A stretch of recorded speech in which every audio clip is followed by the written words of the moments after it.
ਹੁਣ ਗੱਲ ਕਰਦੇ ਹਾਂ ਆਪਾਂ ਬਲਡੋਜ਼ਰ ਦੀ। ਪਿਛਲੇ ਕਈ ਦਿਨਾਂ ਤੋਂ, ਪਿਛਲੇ ਕਈ ਮਹੀਨਾ 1 ਮਹੀਨੇ ਤੋਂ ਭਾਰਤ ਦੇ ਵਿੱਚ ਹਾਲਾਤ ਜਿਹੜੇ ਆ ਬਹੁਤੇ ਚੰਗੇ ਨਹੀਂ ਔਰ ਦੂਜੀ ਗੱਲ ਦੁਖਦਾਈ ਗੱਲ ਇਹ ਹੈ ਕਿ ਇਹਨਾਂ ਹਾਲਾਤਾਂ ਦੀ ਚਰਚਾ ਵੀ ਕੋਈ ਬਹੁਤੀ ਜ਼ਿਆਦਾ ਨਹੀਂ। ਭਾਰਤ ਦੇ ਵਿੱਚ ਰਾਮ ਨੌਮੀ ਤੇ ਹਨੂੰਮਾਨ ਜਯੰਤੀ ਮੌਕੇ ਜਿਹੜੀਆਂ ਸ਼ੋਭਾ ਯਾਤਰਾਵਾਂ ਕੱਢੀਆਂ ਜਾਂਦੀਆਂ, ਉਹਨਾਂ ਮੌਕੇ ਕੁਛ ਮਸਜਿਦਾਂ ਤੇ ਝੰਡੇ ਲਹਿਰਾਉਣ ਕਰਕੇ ਇਹ ਦੋਸ਼ ਲੱਗਦੇ ਆ ਕਿ ਇਹਨਾਂ ਲੋਕਾਂ ਕਰਕੇ ਜਿਹੜਾ ਵਾ ਉਹ ਮਾਹੌਲ ਵਿਗੜਿਆ। ਔਰ ਦੂਜੀ ਗੱਲ ਇਹ ਹੈ ਵੀ ਉਸ ਮਾਹੌਲ ਨੂੰ ਹੋਰ ਜਿਹੜਾ ਵਿਗਾੜਿਆ ਉਹ ਹੈ ਕਿ ਇਹਨਾਂ ਘਟਨਾਵਾਂ ਦਾ ਸਿਆਸੀਕਰਨ ਹੋ ਗਿਆ ਤੇ ਜਿਹੜੀ ਰਹਿੰਦੀ ਖੂੰਹਦੀ ਕਸਰ ਹੈ ਉਹ ਸਿਆਸਤਦਾਨਾਂ ਨੇ ਆਪਣੇ ਬਿਆਨ ਦੇ ਕੱਢਤੀ। ਸੋ ਇਸੇ ਤੇ ਹੀ ਚਰਚਾ ਕਰਦੇ ਚੱਲਾਂਗੇ ਤੇ ਇਹਦੇ 'ਚ ਵੀ ਤਫਸੀਲ ਨਾਲ ਦੱਸਣ ਦੀ ਤੁਹਾਨੂੰ ਕੋਸ਼ਿਸ਼ ਕਰਾਂਗੇ ਕਿ ਜਿਹੜਾ ਬਲਡੋਜ਼ਰ ਉੱਥੇ ਚੱਲ ਰਿਹਾ ਇੰਡੀਆ ਦੇ ਵਿੱਚ, ਜਿਹਨੇ ਮੁਸਲਿਮ ਭਾਈਚਾਰੇ ਦੇ ਲੋਕਾਂ ਦੇ ਘਰ ਢਾਹ ਦਿੱਤੇ ਨੇ, ਜਿਹੜੇ ਬਲਡੋਜ਼ਰ ਨੇ ਜਿਹੜਾ ਵਾ ਉਹ ਅਗਲਾ ਏਜੰਡਾ ਹਿੰਦੂ ਤਵੀ ਜਾਂ ਹਿੰਦੂ ਰਾਸ਼ਟਰ ਬਣਾਉਣ ਵਾਲਾ ਏਜੰਡਾ, ਉਹ ਵੀ ਤਕਰੀਬਨ ਜਿਵੇਂ ਬਲਡੋਜ਼ਰ ਚੱਲ ਰਿਹਾ ਉਵੇਂ ਉਹ ਏਜੰਡਾ ਜਿਹੜਾ ਹੋਰ ਪ੍ਰੋੜਤਾ ਹੋ ਰਹੀ ਹੈ ਉਸ ਏਜੰਡੇ ਦੀ। ਦੁਖਾਂਤ ਕੀ ਰਹਿ ਗਿਆ ਇਹਦੇ ਪਿੱਛੇ? ਫਰੈਡਰਿਕ ਗੁਸਤਾਫ ਹੋਏ ਨੇ, ਜਰਮਨ ਧਰਮ ਸ਼ਾਸਤਰੀ, ਪਾਦਰੀ ਕਹਿ ਸਕਦੇ ਉਹਨਾਂ ਨੂੰ। ਉਹ ਕਹਿੰਦਾ ਕਿ ਨਾਜ਼ੀਆਂ ਬਾਰੇ ਜਦੋਂ ਕਵਿਤਾ ਲਿਖਦਾ, ਪਹਿਲਾਂ ਉਹ ਆਏ, ਉਹ ਕਹਿੰਦਾ ਪਹਿਲਾਂ ਉਹ ਕਮਿਊਨਿਸਟਾਂ ਲਈ ਆਏ, ਮੈਂ ਨਹੀਂ ਬੋਲਿਆ ਕਿਉਂਕਿ ਮੈਂ ਕਮਿਊਨਿਸਟ ਨਹੀਂ ਸੀ। ਫਿਰ ਉਹ ਟ੍ਰੇਡ ਯੂਨੀਅਨਿਸਟਾਂ ਲਈ ਆਏ, ਮੈਂ ਨਹੀਂ ਬੋਲਿਆ ਕਿਉਂਕਿ ਮੈਂ ਟ੍ਰੇਡ ਯੂਨੀਅਨਿਸਟ ਨਹੀਂ ਸੀ। ਉਹ ਕਹਿੰਦਾ ਫਿਰ ਉਹ ਯਹੂਦੀਆਂ ਲਈ ਆਏ, ਮੈਂ ਫਿਰ ਵੀ ਨਹੀਂ ਬੋਲਿਆ ਕਿਉਂਕਿ ਮੈਂ ਕਿਹੜਾ ਯਹੂਦੀ ਸੀ। ਫਿਰ ਉਹ ਕਹਿੰਦਾ ਮੇਰੇ ਲਈ ਆਏ, ਪਰ ਮੇਰੇ ਲਈ ਬੋਲਣ ਵਾਸਤੇ ਕੋਈ ਬੱਚਾ ਹੀ ਨਹੀਂ ਸੀ।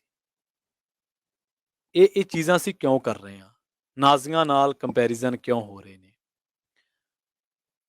ਕਿਉਂਕਿ ਭਾਰਤ ਅਨੇਕ ਹੈ ਫਿਰ ਏਕ ਹੈ, ਇਸ ਨਾਅਰੇ ਥੱਲੇ ਆ। ਭਾਰਤ ਦਾ ਜਿਹੜਾ ਸੰਵਿਧਾਨ ਉਹਦੇ 'ਚ ਲਿਖਿਆ ਗਿਆ, ਉਹਦਾ ਪ੍ਰੈਂਬਲ ਜਿਹੜਾ ਵਾ ਉਹ ਕਿਹਾ ਗਿਆ ਕਿ ਵੀ ਦਾ ਪੀਪਲ, ਅਸੀਂ ਭਾਰਤ ਦੇ ਲੋਕ। ਉਹਦੇ 'ਚ ਇਹ ਨਹੀਂ ਲਿਖਿਆ ਹੋਇਆ ਕਿ ਮੈਂ ਅਮਿਤ ਸ਼ਾਹ, ਮੈਂ ਮੋਦੀ, ਨਹੀਂ, ਵੀ ਦਾ ਪੀਪਲ। ਜਿਹੜਾ ਪ੍ਰੈਂਬਲ ਹੈ ਉਹ ਸੈਕੂਲਰ ਹੈ। ਭਾਰਤ ਇੱਕ ਯੂਨੀਅਨ ਹੈ ਅੱਡ-ਅੱਡ ਸਟੇਟਸ ਦੀ, ਜਿਸ 'ਚ ਕਿਹਾ ਗਿਆ ਕਿ ਭਾਰਤ ਇੱਕ ਅਜਿਹਾ ਦੇਸ਼ ਹੈ ਜਿਹਦੇ 'ਚ ਡਿਫਰੈਂਟ ਟਾਈਪ ਆਫ ਸਟੇਟਸ ਜਿਹੜੀਆਂ ਨੇ ਉਹ ਹੋਣਗੀਆਂ। ਉਹਨਾਂ ਦਾ ਇੱਕ ਜੁਆਇੰਟ ਹੋਊਗਾ, ਉਹ ਹੋਊਗਾ ਜਿਹੜਾ ਕੇਂਦਰ। ਇਸੇ ਕਰਕੇ ਸਾਰੀਆਂ ਚੀਜ਼ਾਂ ਨੂੰ, ਸਾਰੇ ਸਟੇਟਾਂ ਨੂੰ ਸਰਕਾਰਾਂ ਮਿਲੀਆਂ ਨੇ। ਇਹ ਕੋਈ ਅਮਿਤ ਸ਼ਾਹ ਜਾਂ ਮੋਦੀ ਨੇ ਨਹੀਂ ਦਿੱਤੀਆਂ, ਮੋਹਨ ਭਾਗਵਤ ਨੇ ਨਹੀਂ ਦਿੱਤੀਆਂ। ਇਹ ਸਿਸਟਮ ਹੈ, ਇਹ ਸਾਨੂੰ ਸਮਝਣਾ ਪੈਣਾ ਵਾ। ਕਈ ਲੋਕਾਂ ਨੂੰ ਇਹ ਲੱਗਦਾ ਕਿ ਸ਼ਾਇਦ ਹੁਣ ਮੋਦੀ ਸਾਹਿਬ ਆ ਗਏ ਆ, ਹੁਣ ਹੀ ਦੇਸ਼ ਚੱਲਦਾ। ਨਹੀਂ, ਦੇਸ਼ ਪੁਰਾਣਾ ਚੱਲਦਾ ਵਾ। ਦੇਸ਼ ਦੇ ਵਿੱਚ ਰੇਲ ਗੱਡੀ ਇਹ ਤੋਂ ਪਹਿਲਾਂ ਵੀ ਸੀ ਜਿਹੜੀ ਹੁਣ ਵਿਕੀ ਆ। ਦੇਸ਼ ਦੇ ਵਿੱਚ ਏਅਰ ਇੰਡੀਆ ਤੋਂ ਪਹਿਲਾਂ ਵੀ ਸੀ। ਦੇਸ਼ ਦੇ ਵਿੱਚ IITs, ਦੇਸ਼ ਦੇ ਵਿੱਚ ਖੋਜ ਸੰਸਥਾਨ, ਦੇਸ਼ ਦੇ ਵਿੱਚ ਆਰਮੀ, ਇਹ ਪਹਿਲਾਂ ਤੋਂ ਹੀ ਆ। ਪਰ ਇਹ ਗੱਲ ਡਿਫਰੈਂਟ ਹੈ ਕਿ ਇਹਨਾਂ ਸੋਰਸਸ ਨੂੰ ਵਰਤਿਆ ਕਿਵੇਂ ਗਿਆ। ਇੰਦਰਾ ਗਾਂਧੀ ਦੀ ਗੱਲ ਕਰੀਏ ਤਾਂ ਉਹਨੇ ਆਰਮੀ ਨੂੰ ਕਿਵੇਂ ਵਰਤਿਆ? ਮਾਈਨੋਰਟੀਜ਼ ਨੂੰ ਦੜਨ ਵਾਸਤੇ।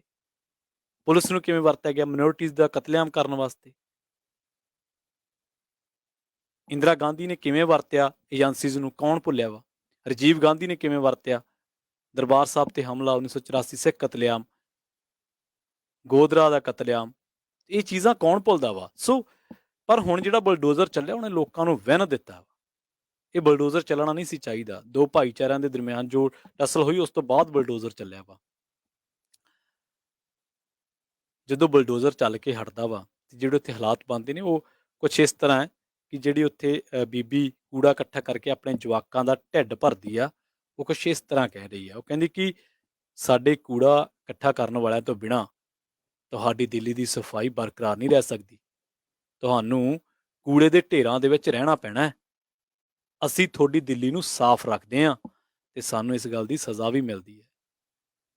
ਗੁੱਸੇ ਦੇ ਵਿੱਚ ਆਈ ਦਿੱਲੀ ਦੀ ਜਹਾਂਗੀਰਪੁਰੀ ਆਬਾਦੀ ਦੀ ਵਸਨੀਕ ਮੁਨੀਜ਼ਾ ਬੀਬੀ ਇਹ ਗੱਲਾਂ ਕਰ ਰਹੀ ਹੈ। ਮੁਨੀਜ਼ਾ ਬੀਬੀ ਕੀ ਕਰਦੀ ਹੈ?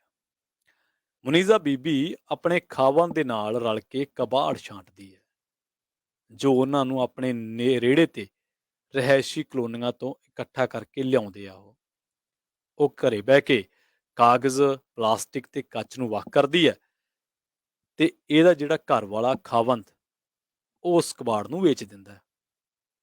ਬਲਡੋਜ਼ਰ ਕਾਰਵਾਈ ਨੇ ਉਹਦੇ ਰੇੜੇ ਨੂੰ ਕੁਚਲ ਦਿੱਤਾ। ਉਹਨਾਂ ਦੇ ਕੋਲ ਕੰਮ ਜਾਰੀ ਰੱਖਣ ਦਾ ਸਾਧਨ ਨਹੀਂ ਰਿਹਾ। ਆਪਣੀ ਮਿਹਨਤ ਦੇ ਨਾਲ ਜਦੋਂ ਉਹ ਮੀਆਂ ਬੀਵੀ ਰਲ ਕੇ ਕੰਮ ਕਰਦੇ ਸੀ ਤਾਂ ਉਹ 12 ਤੋਂ 15 ਕੁ ਹਜ਼ਾਰ ਰੁਪਈਆ ਮਹੀਨਾ ਕਮਾ ਲੈਂਦੇ ਸੀ। ਮਹਾਮਾਰੀ ਕਰਕੇ ਕੋਈ 2 ਸਾਲਾਂ ਤੋਂ ਕੰਮ ਵੀ ਨਹੀਂ ਸੀਗਾ। ਇਸ ਕਰਕੇ ਹੁਣ ਜਿਹੜਾ ਕੰਮਕਾਰ ਥੋੜ੍ਹਾ ਜਿਹਾ ਮੰਦਾ ਪੈ ਗਿਆ ਸੀ। 12,000 ਰੁਪਈਆ ਮਹੀਨਾ ਤੇ ਦਿੱਲੀ ਵਰਗੇ ਮਹਾਨਗਰ ਦੇ ਵਿੱਚ ਪੇਟ ਕਿਵੇਂ ਪਾਲਣਾ ਹੈ, ਇਹ ਉਹੀ ਜਾਣਦਾ ਜਿਹੜਾ ਪਾਲ ਰਿਹਾ। ਆਸੀਆ ਇੱਕ ਵਿਧਵਾ ਬੀਬੀ ਆ। ਉਹ ਕਬਾੜ ਦੀ ਡੀਲਰ ਦੀ ਦੁਕਾਨ ਤੇ ਕੰਮ ਕਰਦੀ ਹੈ ਤੇ ਜਿਹੜਾ ਉਹਨੂੰ ਡੀਲਰ ਪੈਸੇ ਦਿੰਦਾ ਉਹ ਦਿੰਦਾ 250 ਰੁਪਈਆ ਸਾਰੇ ਦਿਨ ਦਾ, ਔਰ ਸਵੇਰੇ ਵਿਚਾਰੀ ਲੱਗ ਜਾਂਦੀ ਕਬਾੜ ਛਾਂਟਣ ਤੇ ਸ਼ਾਮ ਤੱਕ ਛਾਂਟਦੀ ਰਹਿੰਦੀ ਹੈ। ਉਹ ਕਹਿੰਦੀ ਹੁਣ ਜਦੋਂ ਡੀਲਰ ਦੀ ਦੁਕਾਨ ਹੀ ਢਾਤੀ ਮੈਂ ਕਿੱਥੇ ਜਾਊਂਗੀ। ਕਹਿੰਦੀ ਮੇਰੇ 3 ਧੀਆਂ ਵਾ, ਮੈਂ ਉਹਨਾਂ ਦਾ ਢਿੱਡ ਕਿਵੇਂ ਭਰੂੰਗੀ। ਉਹ ਕਹਿੰਦੀ ਮੇਰੇ ਘਰ ਵਾਲਾ ਰੇੜੇ ਤੇ ਡੀਲਰਾਂ ਕੋਲੇ ਮੱਛੀ ਭਰ ਕੇ ਲਿਆਉਂਦਾ ਹੈ। ਅਸੀਂ ਮੱਛੀ ਨੂੰ ਧੋਣੇ ਆ, ਸਾਫ਼ ਕਰਦੇ ਆ, ਫਿਰ ਉਹ ਡੀਲਰ ਕੋਲੇ ਵਾਪਸ ਚਲਾ ਜਾਂਦਾ ਹੈ। ਆਪਣੇ ਜਵਾਕਾਂ ਦਾ ਢਿੱਡ ਭਰਨ ਦੇ ਲਈ ਅਸੀਂ ਦੋਨੇ ਜਾਣੇ 400 ਤੋਂ ਲੈ ਕੇ 500 ਰੁਪਈਆ ਰੋਜ਼ਾਨਾ ਕਮਾਉਣੇ ਆ, ਔਰ ਬੜੀ ਹੱਡ ਭੰਨਵੀਂ ਮਿਹਨਤ ਦੇ ਨਾਲ। ਤੇ ਉਹ ਕਹਿੰਦੀ ਕਿ ਸਰਕਾਰ ਨੇ ਸਾਡੀ ਗੱਡੀ ਤੇ ਸਾਡੇ 2 ਡਰਮਾਂ ਤੇ ਬਲਡੋਜ਼ਰ ਚਲਾ ਦਿੱਤਾ ਹੈ, ਜਿਹੜੇ ਅਸੀਂ ਮੱਛੀਆਂ ਧੋਣ ਦੇ ਲਈ ਵਰਤਦੇ ਸਾਂ। ਕੁਝ ਵੀ ਨਹੀਂ ਬਚਿਆ।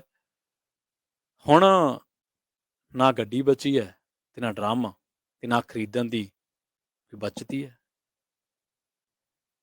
ਇਹ ਗੁੱਸਾ ਵਾ ਉਹਨਾਂ ਬੀਬੀਆਂ ਦਾ ਜਿਹੜੀਆਂ ਬਲਡੋਜ਼ਰ ਦੇ ਕਰਕੇ ਜਿਨ੍ਹਾਂ ਦੇ ਆਸ਼ੀਆਨੇ ਢਾਹ ਦਿੱਤੇ ਨੇ, ਛੋਟੇ ਛੋਟੇ ਘਰ, ਛੋਟੇ ਛੋਟੇ ਸਾਧਨ ਉਹਨਾਂ ਦੇ ਢਹਿ ਗਏ ਨੇ। ਪਰ ਵੱਡੀ ਵਸੋਂ ਉੱਥੋਂ ਦੀ ਉਹ ਤਾੜੀਆਂ ਮਾਰ ਰਹੀ ਹੈ। ਭਾਜਪਾ ਦਾ ਮੰਤਰੀ ਉਹ ਕਹਿੰਦਾ ਕਿ ਜਿੱਥੋਂ ਜਿੱਥੋਂ ਪੱਥਰਬਾਜ਼ੀ ਹੋਈ ਆ ਉੱਥੇ ਉੱਥੇ ਬਲਡੋਜ਼ਰ ਚਲਾ ਦੇਂਗੇ। अनुराग ठाकुर की गल्लां करदा है कि देश के गद्दारों को गोली मारो डैश को। ਆਪਾਂ ਸਾਰਿਆਂ ਨੇ ਸੁਣੀਆਂ ਉਹ ਗੱਲਾਂ। ਭਾਜਪਾ ਦੇ ਹੀ ਰਾਜ ਦਾ ਮੰਤਰੀ ਆਸ਼ੀਸ਼ ਮਿਸ਼ਰਾ, ਅਜੇ ਮਿਸ਼ਰਾ ਜਿਹੜਾ ਉਹਦਾ ਮੁੰਡਾ ਆਸ਼ੀਸ਼ ਮਿਸ਼ਰਾ, ਕਿਸਾਨਾਂ ਨੂੰ ਦਰੜ ਦਿੰਦਾ ਵਾ, ਜੀਪ ਚੜਾ ਦਿੰਦਾ ਉੱਤੇ। ਕੀ ਕਾਰਵਾਈ ਹੋਈ ਆ? ਬੇਸ਼ੱਕ ਉਹ ਉਹਦੀਆਂ ਪੇਸ਼ੀਆਂ ਪੈ ਰਹੀਆਂ ਵਾ, ਪਰ ਕੋਈ ਕਸਰ ਨਹੀਂ ਛੱਡੀ ਉਹਨੂੰ ਬਚਾਉਣ ਦੀ। ਔਰਤਾਂ ਗੁੱਸੇ ਦੇ ਵਿੱਚ ਨੇ, ਜਿਹੜੀਆਂ ਖਾਸ ਕਰਕੇ ਜਿਨ੍ਹਾਂ ਦੇ ਆਸ਼ਿਆਨੇ ਬਲਡੋਜ਼ਰ ਨੇ ਢਾਹ ਦਿੱਤੇ ਆ, ਸਿਸਟਮ ਤੋਂ ਨਾਰਾਜ਼ ਨੇ। ਉਹਨਾਂ ਨੂੰ ਇਹ ਵੀ ਯਕੀਨ ਹੈ ਕਿ ਉਹਨਾਂ ਦੀ ਮਦਦ ਲਈ ਕੋਈ ਕੁਛ ਨਹੀਂ ਕਰੇਗਾ। ਉਹ ਕਹਿੰਦੀ ਜਦੋਂ ਅਦਾਲਤ ਦੇ ਹੁਕਮਾਂ ਦੇ ਬਾਵਜੂਦ ਕੋਈ ਰੁਕਿਆ ਨਹੀਂ ਹੈ ਤੇ ਫੇਰ ਕਿਵੇਂ ਰੁਕੂਗਾ। ਸੋ ਚਾਹ ਕੇ ਵੀ ਉਹ ਲੋਕ ਜਿਹੜੇ ਆਪਣੇ ਖੋਖੇ, ਆਪਣੀਆਂ ਦੁਕਾਨਾਂ, ਆਪਦੇ ਸੋਰਸਿਸ ਨੂੰ ਨਹੀਂ ਬਚਾ ਸਕੇ। ਇੱਥੇ ਦੱਸਣਾ ਬਣਦਾ ਕਿ 20 ਅਪ੍ਰੈਲ ਦੀ ਗੱਲ ਹੈ, ਜਦੋਂ ਭਾਰਤੀ ਜਨਤਾ ਪਾਰਟੀ ਦੇ ਅਧੀਨ ਆਉਂਦੀ ਉੱਤਰੀ ਦਿੱਲੀ ਮਿਊਨਿਸਪਲ ਕਾਰਪੋਰੇਸ਼ਨ ਨੇ ਜਹਾਂਗੀਰਪੁਰੀ ਦੇ ਵਿੱਚ ਅਣਅਧਿਕਾਰਤ ਢਾਂਚਿਆਂ ਨੂੰ ਢਾਉਣ ਦੀ ਮੁਹਿੰਮ ਜਿਹੜੀ ਉਹ ਸ਼ੁਰੂ ਕੀਤੀ ਸੀ। ਇਹਨਾਂ ਦੇ ਵਿੱਚੋਂ ਜ਼ਿਆਦਾਤਰ ਢਾਂਚੇ ਘੱਟ ਗਿਣਤੀ ਭਾਈਚਾਰੇ ਦੇ ਸਨ। ਢਾਉਣ ਦੀ ਇਹ ਮੁਹਿੰਮ ਜਹਾਂਗੀਰਪੁਰੀ ਦੇ ਵਿੱਚ ਫਿਰਕੂ ਤਣਾਅ ਤੇ ਫਿਰਕਿਆਂ ਦੇ ਦਰਮਿਆਨ ਹੋਈ ਪੱਥਰਬਾਜ਼ੀ ਤੋਂ ਪੂਰੇ 4 ਦਿਨਾਂ ਬਾਅਦ ਸ਼ੁਰੂ ਹੋਈ। ਇਹ ਉਦੋਂ ਵਾਪਰਿਆ ਜਦੋਂ ਹਨੂੰਮਾਨ ਜਯੰਤੀ ਤੇ ਇੱਕ ਧਾਰਮਿਕ ਜਲੂਸ ਜਹਾਂਗੀਰਪੁਰੀ ਦੀ ਮਸਜਿਦ ਦੇ ਸਾਹਮਣਿਓਂ ਭੜਕਾਊ ਨਾਅਰੇ ਲਾਉਂਦਾ ਲੰਘਿਆ।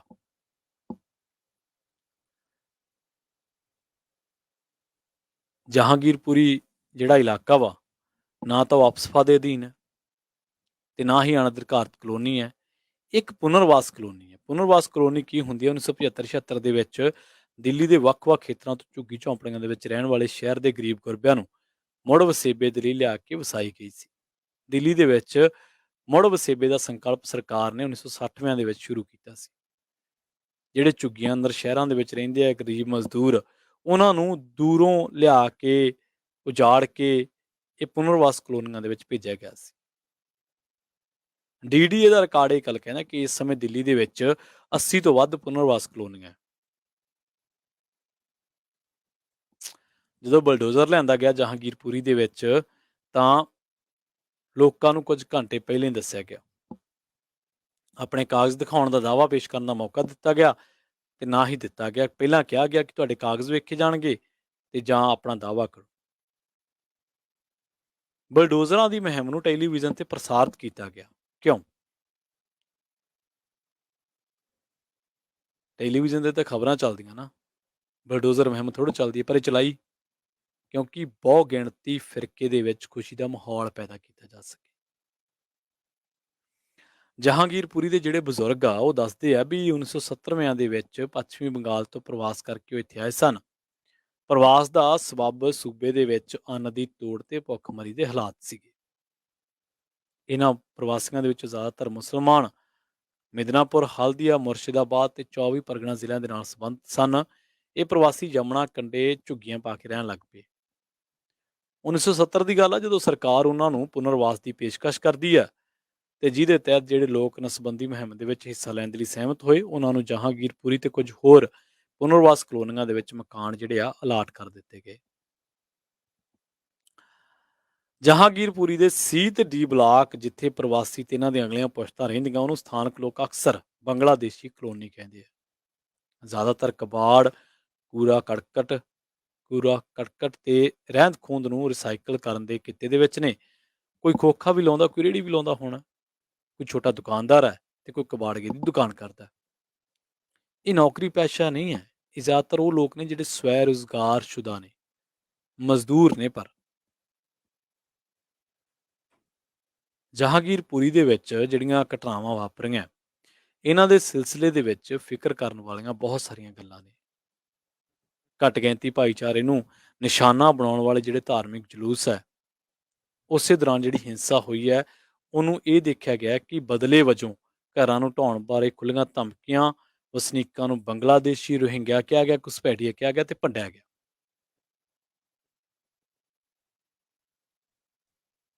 ਜਹਾਂਗੀਰਪੁਰੀ ਦੀਆਂ ਘਟਨਾਵਾਂ ਬਹੁਤ ਸਵਾਲ ਖੜੇ ਕਰਦੀਆਂ। ਅਸਲ ਦੇ ਵਿੱਚ ਇਹ ਸਾਨੂੰ ਸੋਚਣ ਲਈ ਮਜਬੂਰ ਕਰਦੀਆਂ ਕਿ ਸਰਕਾਰ ਗੈਰ ਰਸਮੀ ਖੇਤਰ ਦੇ ਮਜ਼ਦੂਰਾਂ ਤੇ ਉਹਨਾਂ ਦੇ ਕਿੱਤਿਆਂ ਨੂੰ ਕਿਵੇਂ ਅਧਿਕਾਰਤ ਤੇ ਕਿਵੇਂ ਅਣਅਧਿਕਾਰਤ ਪ੍ਰਭਾਸ਼ਿਤ ਕਰ ਰਹੀ ਹੈ। ਮਜ਼ਦੂਰ ਜਮਾਤ ਦਾ ਪ੍ਰਵਾਸ ਦੇ ਲਈ ਮਜਬੂਰ ਹੋਣਾ, ਆਪਣੇ ਮੂਲ ਨਿਵਾਸਾਂ ਤੋਂ ਸੈਂਕੜੇ ਮੀਲ ਦੂਰ ਕੰਮ ਦੀ ਭਾਲ ਦੇ ਵਿੱਚ ਸ਼ਹਿਰਾਂ ਵੱਲ ਹਿਜਰਤ ਤੇ ਫਿਰ ਬਾਹਰਲੇ ਬਣ ਜਾਣਾ, ਪਲ ਪਲ ਬੇਦਖਲ ਕੀਤੇ ਜਾਣ ਦੇ ਡਰ ਦੇ ਵਿੱਚ ਜ਼ਿੰਦਗੀ ਬਿਤਾਉਣੀ ਬਿਨਾਂ ਕਿਸੇ ਦਾਅਵੇ ਦੇ, ਵਸੇਬੇ ਦੇ ਨਾਂ ਹੇਠ, ਜਿਹੜੀ ਸ਼ਹਿਰਾਂ ਦੀਆਂ ਬਾਹਰਲੀਆਂ ਹੱਦਾਂ ਤੇ। ਇਸ ਵਰਗ ਕੋਲੇ ਨਾ ਤਾਂ ਧਨ ਆ, ਨਾ ਸਮਾਜਿਕ ਪੂੰਜੀ ਤੇ ਨਾ ਹੀ ਨਿਆਂ ਦੇ ਲਈ ਕਾਨੂੰਨੀ ਲੜਾਈ ਲੜਨ ਦੀ ਸਮਰੱਥਾ। ਇਸ ਰੁਝਾਨ ਦਾ ਤਰਕ ਕੀ ਹੈ?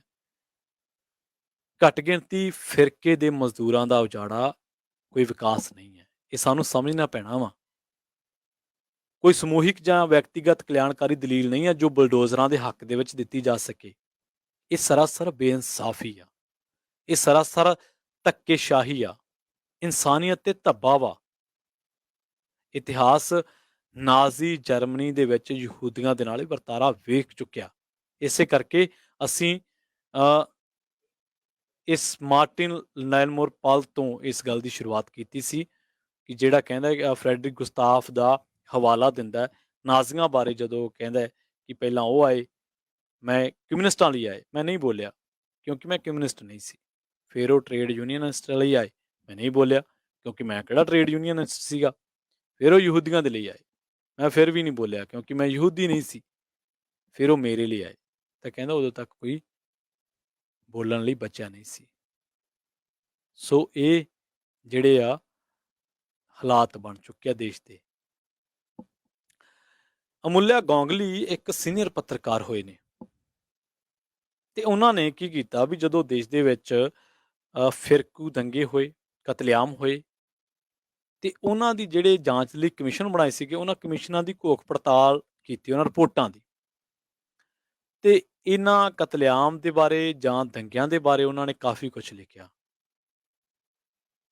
ਉਹ ਕਹਿੰਦੇ ਕਿ ਬੜੇ ਦਾਅਵੇ ਨਾਲ ਕਹਿੰਦੇ ਕਿ ਜਿਹੜੇ ਇਹ ਫਸਾਦ ਕਰਵਾਉਣ ਦਾ ਤਰੀਕਾ ਵਾ, ਇਹ ਵਾਰ-ਵਾਰ ਸੋਚਿਆ ਵਿਚਾਰਿਆ ਤਰੀਕਾਕਾਰ ਹੈ ਤੇ ਇਖਤਿਆਰ ਕੀਤਾ ਜਾਂਦਾ। ਮਸਲਨ ਕਿਸੇ ਧਾਰਮਿਕ ਤਿਉਹਾਰ ਉੱਤੇ ਭੜਕਾਹਟ ਵਾਲਾ ਜਲੂਸ ਕੱਢੋ, ਦੂਜੇ ਫਿਰਕੇ ਦੀ ਆਬਾਦੀ ਵੱਲ ਜਾਓ ਤੇ ਫਿਰ ਤਣਾਅ ਵਾਲੇ ਹਾਲਾਤ ਬਣਨ ਦਾ ਇੰਤਜ਼ਾਰ ਕਰੋ।